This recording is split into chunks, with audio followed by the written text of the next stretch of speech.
ìkọ́ tí àwọn aráàlú ń béèrè fún mi pé láti jẹ́ kí rọ́ọ̀mù dé bá wọn nítorí mọ́tò kan wọ̀. But a máa kọ́kọ́ gbé látòkè, a bá gbé látòkè, a lọ sí ìsàlẹ̀.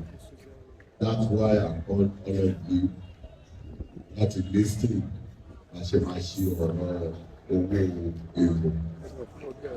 Now, ìpáàtì tí wá bí tí mo lè máa fẹ́ kó ní kálukú lọ mẹ́nítọ̀ àdúgbò ẹ̀ dáadáa. Because àwa máa allow kí gbogbo all driver wọ́n ṣiṣẹ́ kalẹ̀ fún wọn ní protection láti lè má ṣe kí ni bá ẹni mọ́tò jẹ́. You understand? But àwa náà máa reduce owó èrò. Àwa náà dẹ̀ máa reduce gbogbo activity kan tó ń ṣẹlẹ̀ láti bí lọ sísàlẹ̀. First, the ticket from down ní 800, a máa tà ní 600. A máa reduce 200 to go there. Lagos State government ticket. A máa reduce booking time back.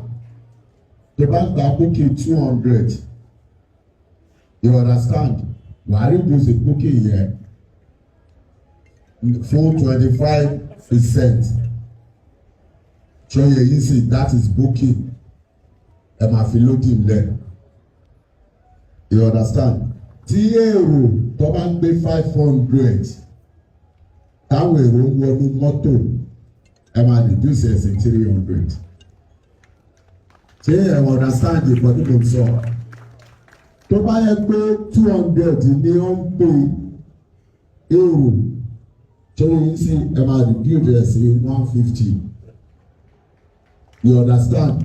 Kò dẹ̀ ń ṣe yẹn nìkan, a máa monitor anything ibi branch tí ó bá ti tẹ̀lé ìpọ̀ tí mo bá sọ níbí.